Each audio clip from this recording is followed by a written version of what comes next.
नमस्कार, welcome back. मैं हूं Brajnandan, advocate and legal consultant. कई बार एक सामने निकल के आता है कि ये सोचने पर भी क्या कोई जो मित्र है या साथी है वो क्या अपने ही फ़ायदे के लिए किस स्तर तक जा सकता है और कैसे कर सकता है। क्या कोई जो व्यक्ति है या जो महिला है वो एक से के साथ ईमानदारी, बात यहाँ पे ईमानदारी की होती है। दोनों पक्षों में अगर जो ईमानदारी बरकरार है और ईमानदारी का ही सारा खेल हो जाता है। अगर जो कोई वफ़ादार है, दोनों पक्षों में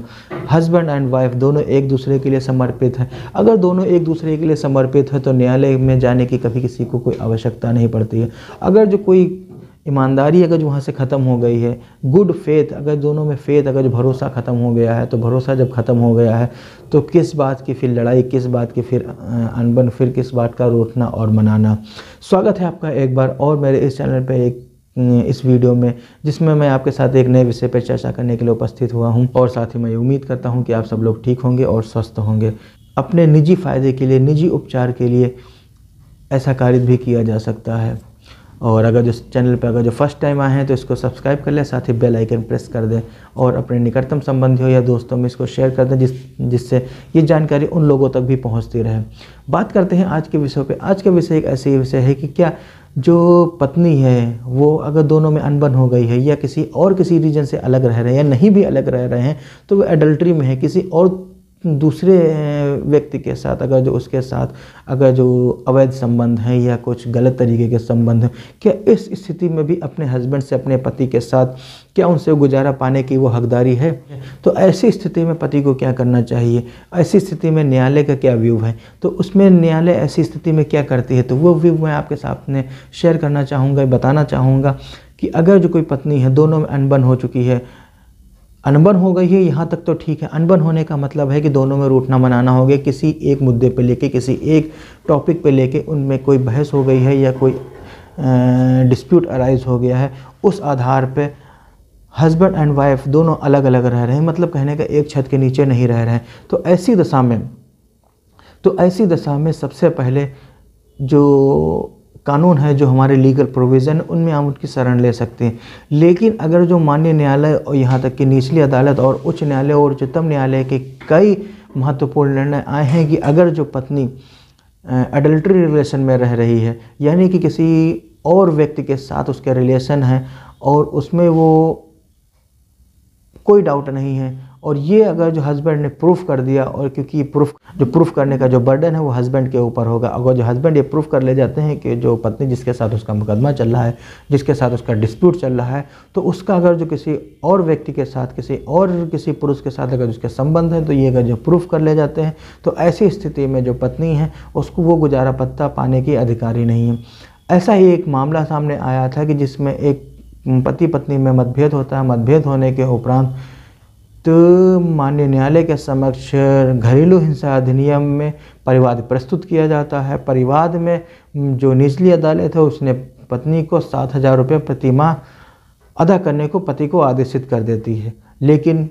ये उचित नहीं था। पति को लगता है ये गलत हुआ है, जजमेंट जो हुआ है गलत हुआ है। इसके खिलाफ उसने उच्च न्यायालय में अपील की और अपील में उच्च न्यायालय ने ये पाया कि जो पत्नी थी वो दूसरे व्यक्ति के साथ, दूसरे पुरुष के साथ अवैध संबंध थे, वो उसके साथ रह रही थी। तो कहने का मतलब ये है कि इस ऐसी स्थिति में उच्च न्यायालय ने निचली अदालत के आदेश को कैंसिल कर दिया, यानी डिसमिस कर दिया, और साथ में एक गाइडलाइन दी कि अगर जो पत्नी अगर जो अपने पति के साथ वफादार नहीं है, ईमानदार नहीं है, तो वो मेंटेनेंस यानी गुजारा भत्ता पाने की अधिकारी नहीं है। कहने का मतलब ये है कि गुजारा हम किसी और के साथ करें और गुजारा भत्ता किसी और से लें, ये दोनों बातें एक साथ नहीं हो सकती हैं। अगर जो दोनों व्यक्ति एक ही छत के नीचे नहीं रह रहे हैं और वो दोनों अलग अलग रह रहे हैं, तो इस स्थिति में केवल गुजारा भत्ता पाने की अधिकारी है वो महिला। वो महिला अपने लिए भी, अपने बच्चों के लिए भी पति से गुजारा भत्ता मांग सकती है, क्लेम कर सकती है। लेकिन अगर जो वो अपने पति को छोड़ के किसी अलग पुरुष के साथ रह रही है, उसके साथ जीवन यापन करने लगी है, तो ऐसी स्थिति में गुजारा भत्ता पाने की अधिकारी बिल्कुल भी नहीं है। ये प्रोविज़न घरेलू हिंसा अधिनियम में ही नहीं, जबकि 125 के क्लॉज 4 में भी ये प्रतिबंधित करता है कि अगर जो कोई व्यक्ति या कोई व्यक्ति की कोई महिला अगर जो वो किसी अन्य पुरुष के साथ उसके साथ संबंध है, उसके साथ रह रही है, तो ऐसी स्थिति में वो महिला अपने पति से अपने पति से गुजारा भत्ता पाने के अधिकारी बिल्कुल ऐसा ही मामला आया हुआ था। तो जिस मामले को ये अपील गई है वो कर्नाटक हाई कोर्ट गई है। तो कर्नाटक हाई कोर्ट में भी हाल ही का मामला हुआ। कर्नाटक हाई कोर्ट ने निचली अदालत के फैसले को रद्द कर दिया। उसमें गाइडलाइन जारी कर दी है कि अगर जो कोई पत्नी अपने पति के साथ वफादार नहीं है, वो ईमानदार नहीं है, तो गुजारा भत्ता पाने के अधिकारी बिल्कुल भी नहीं है। और साथ में जो निचली अदालत ने जो पति को 7,500 रुपये प्रति माह अदा करने का जो आदेश दिया था उसको रद्द कर दिया। और लेकिन यहाँ तक भी अगर जो हेल्प आपकी कोर्ट तभी कर पाती है जब आप पूरी तरीके से आप सक्षम हो, क्योंकि जो फैक्ट हैं, जो तथ्य हैं, वो पति पत्नी या जो व्यथित महिला है या जिसके खिलाफ जो मुकदमा किया गया, दोनों को लोगों को ही तथ्य पता होते हैं और उन तथ्यों की जानकारी उन दो लोगों के अतिरिक्त और किसी को नहीं हो सकती है।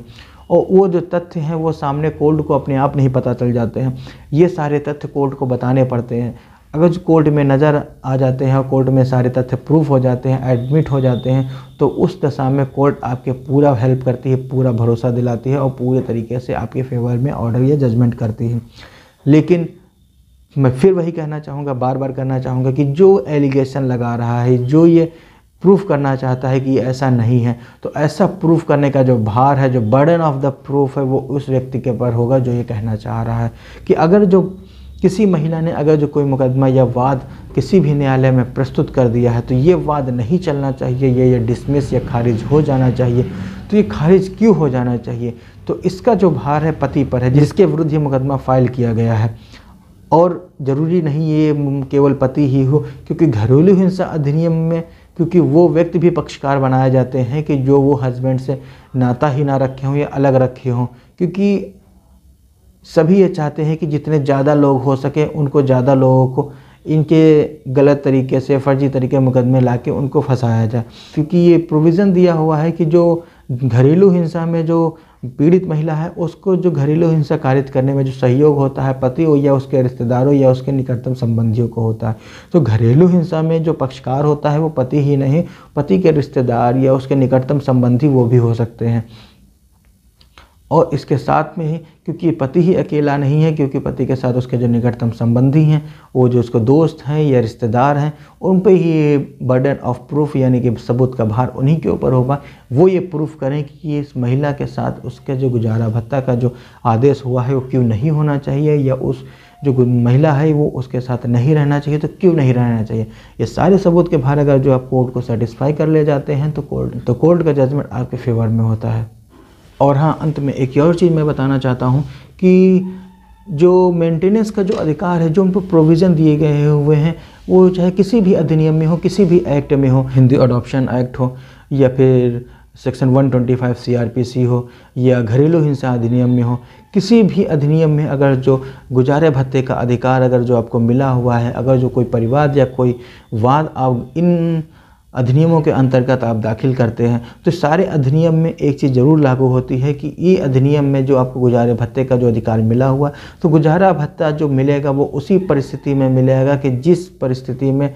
जो व्यथित महिला है, जो पीड़ित महिला है, वो अपने पति या उनके जो निकटतम संबंधी हैं जिनके ऊपर वो डिपेंडेंट है, जिनसे उनको गुजारा भत्ता उनका मिलना चाहिए, तो वो उनके विरुद्ध का जो वाद प्रस्तुत करती है, तो वो वाद प्रस्तुत करने के साथ ये ज़रूर देखा जाएगा कि जो पीड़ित महिला है, जो व्यथित महिला है, वो अपने पति के साथ या जो अपने निकटतम संबंधियों के साथ जिनसे वो गुजारा भत्ता मांग रही है, वो उनके फेवर में वो वफादार है, यानी कि वो ईमानदार है कि नहीं है। अगर जो ईमानदार है, अगर जो वो वफादार है, तो वो अपने लिए, साथ में अपने बच्चों के लिए, यानी कि उस पे जो डिपेंडेंट है, उस पीड़ित महिला या जो व्यथित महिला के साथ जो उस पे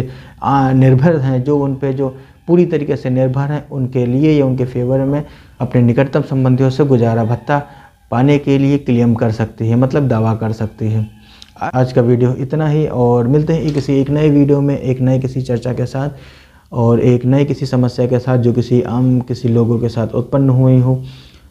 तो उस पर मैं इसका निष्कर्ष निकालने का पूरा प्रयास करूंगा। और वीडियो को अंत तक देखने के लिए प्रेम पूर्वक धन्यवाद।